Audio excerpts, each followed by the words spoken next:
Well, I'm Chris, and this is my 2004 Jeep Wrangler Rubicon. So this video is going to be sort of a review, used Jeep buyer's guide, a bunch of information, everything rolled into one. So this video is for people that are just getting into Jeeps, trying to learn about them, or maybe you're out there looking to buy your first used Jeep. So this is a second generation Jeep Wrangler body style.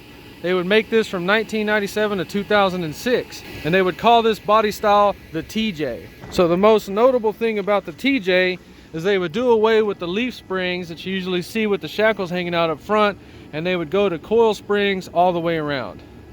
See the rear coil springs. So in 2003 they would come out with the Rubicon. So the Rubicon is a heavy duty Jeep that's made for the serious off-roader. Not to be confused with extreme off-roader. It just means that you really want to go off-roading. You may not have time to do it, but as soon as you get some time, you're going to at least try. But don't take me wrong, a regular Jeep in four-wheel drive, you can have plenty of fun with it, can go through plenty of things. But whenever you try to take it up a notch and get on more aggressive trails, the Rubicon is going to have the advantage. So the TJ Rubicon was only produced for 4 years, 3, 4, 5, and 6. So why in the world am I showing a 15-year-old Jeep in 2019? The point is they still make a Rubicon package, and it's basically the same thing as it was in 03. You can get a 03 to 06 for a fraction of the cost of a new Jeep and basically have the same package to start with. So this Jeep was $10,000. It has 138,000 miles.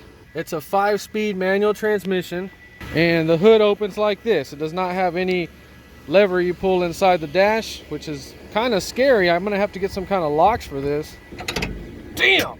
I do not understand why these hoods get so freaking hot. They will burn your hands like I just burned my hand right now. So it has a 4.0 liter inline six. I think it makes 180 horsepower. So I did not put that intake on there.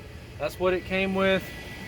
I'm gonna go ahead and leave it because it does have this divider right here, which is pretty cool, and a K&N air filter. That's the only thing that looks to be modified on the engine. So if you're out there looking for a used Jeep and you find a 4-cylinder, you better drive that thing for like 30 minutes, get it on the freeway, and make sure you're comfortable with it if you're going to daily drive it, because those things are so slow and they are so freaking dangerous. I test drove one and I was done with it. I would never ever even look at a 4-cylinder Jeep for the rest of my life. So now let's get into the Rubicon stuff. So the most common thing everybody knows is Dana 44 axles front and back. So all you need to know about axles is Dana 30, Dana 35, Dana 44, Dana 60. They're talking about the steel axle shaft.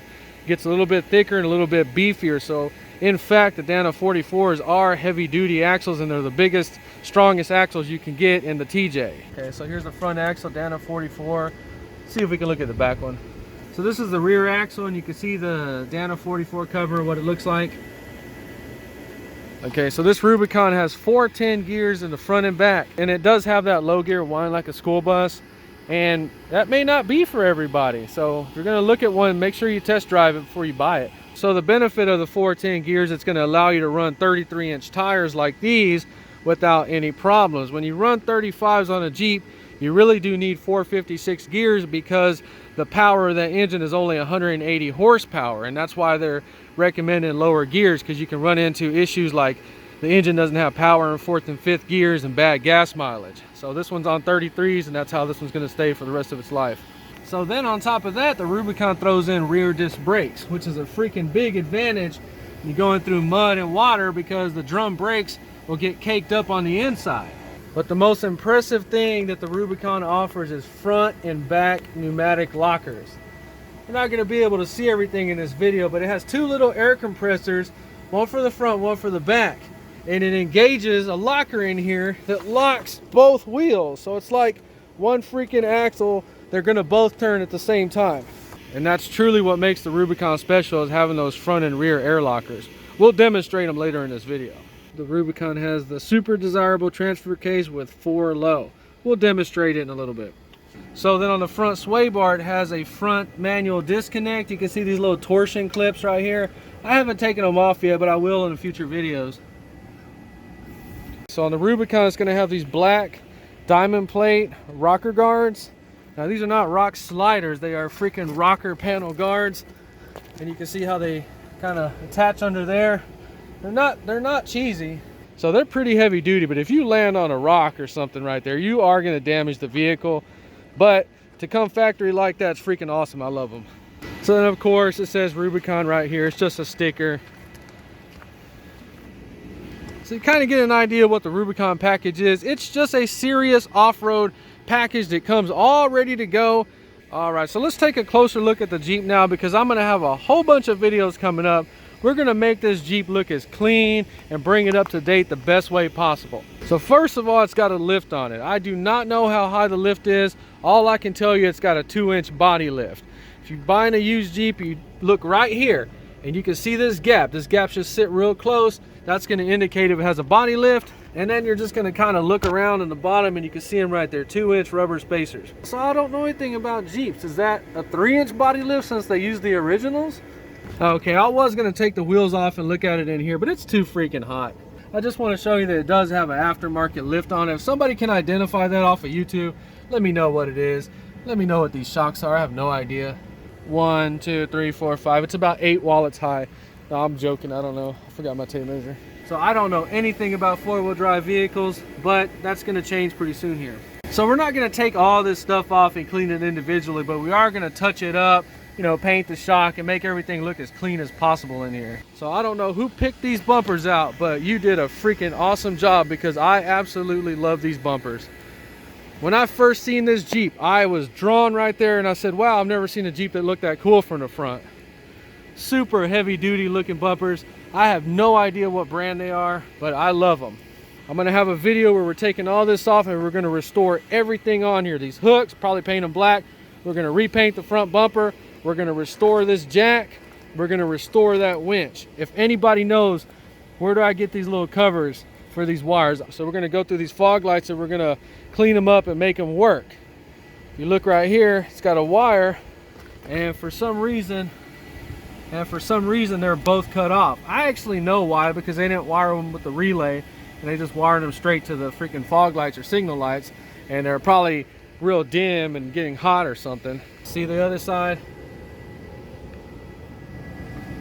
Cut for some reason. We'll figure all that out. See, it really burns my biscuit when people do this. Starts getting a little surface rust like this, so they take the cheapest primer they can find and they spray it. I don't know who teaches people to do that, but don't ever do that. Just spray WD-40 on it or something. Now we're gonna have to go in there and clean all that stuff up. That's why I hate it, because they think they're being, oh, a handyman and a car guy. You overspray all over this, that, overspray on the Jeep body. It's pitiful, don't do that. See, these Nerf bars are going in the trash because it's actually bent on that side. I think the factory put these on.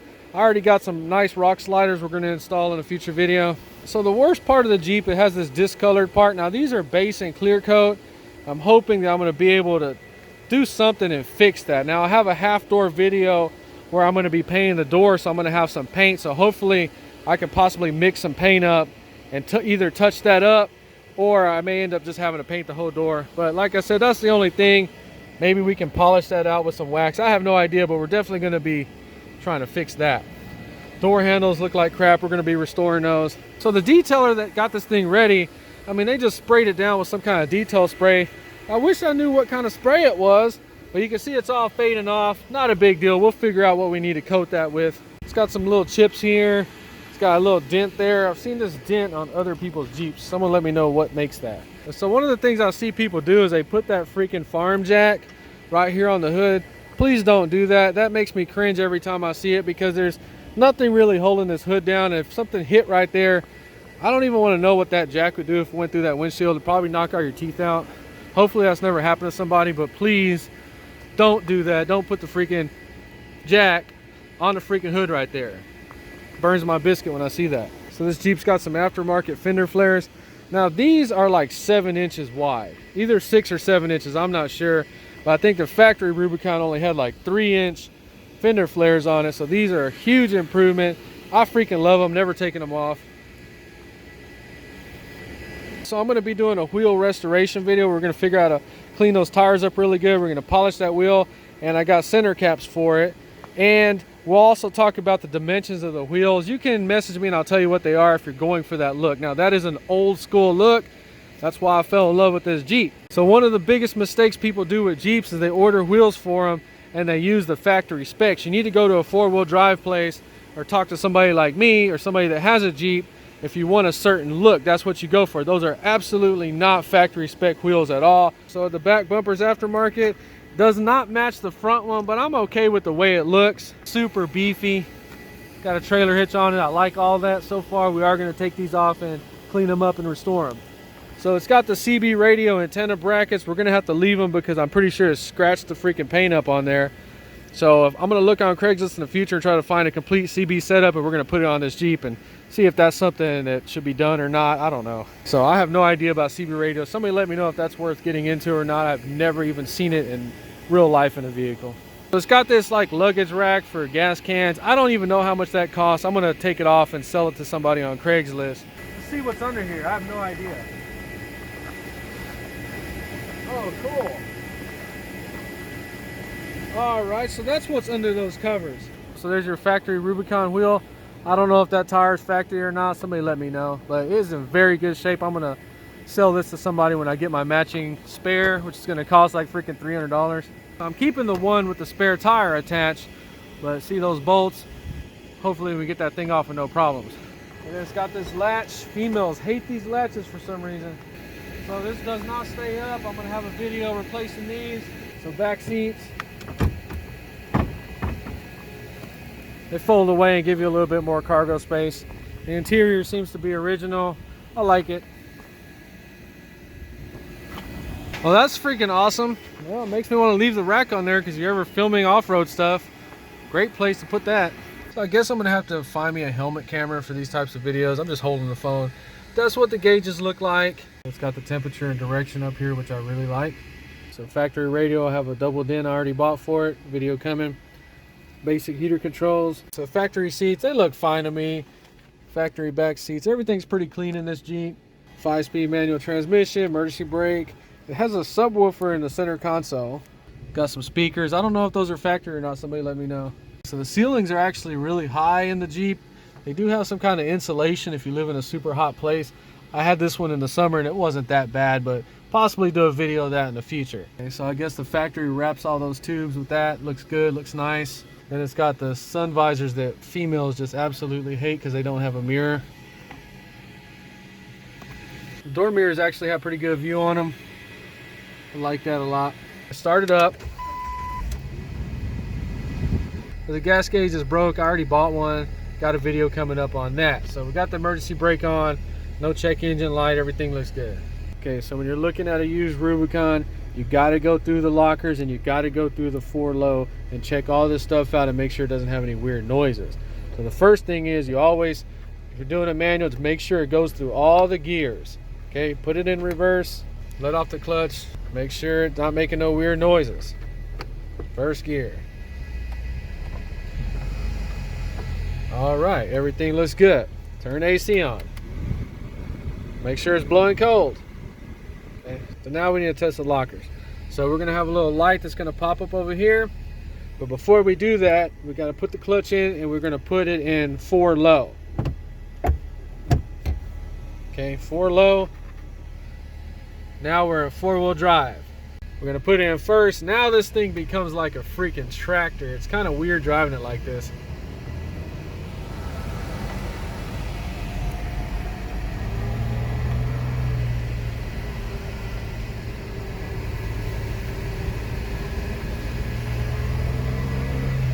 Shift in a second.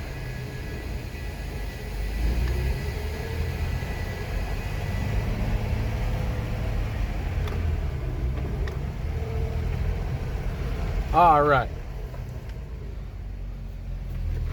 So now we're going to push this button one time. Let's see what happens. One light comes on, rear lock. So now we're going to go forward or reverse and we're going to see if that thing locks. So we got it in first gear. Let's move forward. Okay, now so the light's solid, so that means the rear locker is engaged. So we're going to push it one more time. Now front. So we're going to move a little bit and see if it engages.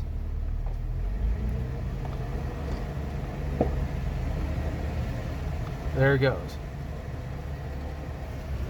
So we are in 4-wheel drive. We got front locker and rear locker engaged. We tested that out. It all works. That's good. So let's go over this little obstacle. We're gonna run over it twice. I'm out here by myself, so I can't go too crazy. All right, so whenever you are in 4 low with the lockers, stuff like this just doesn't even phase you. You can go over stuff like this very easy. Let's just go over it and we'll get it from another angle. We're not even gassing it.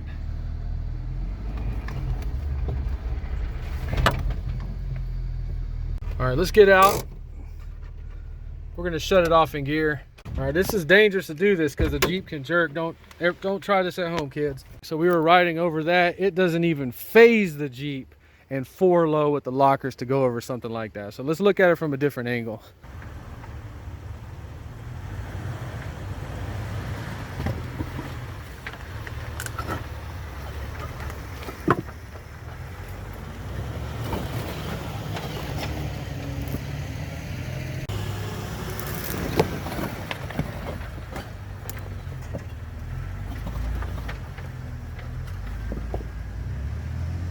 I mean, that little freaking pile right there is like 2 feet high.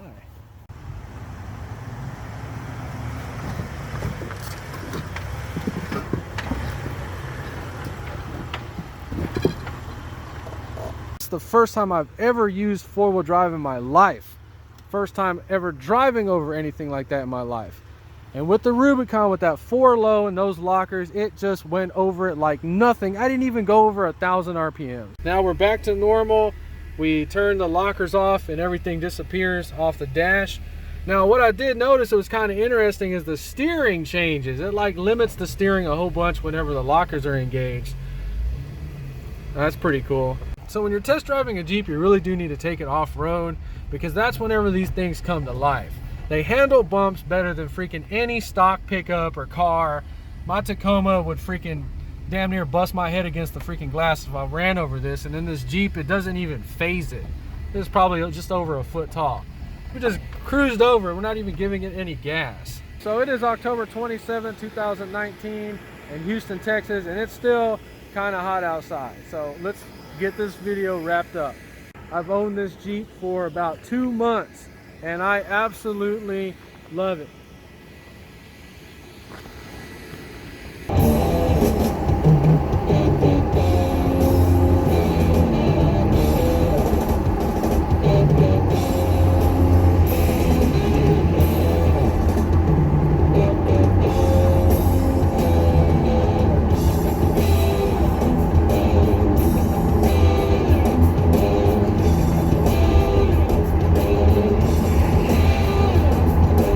So that's it for the video. If you enjoyed, please like and subscribe, and thanks for watching.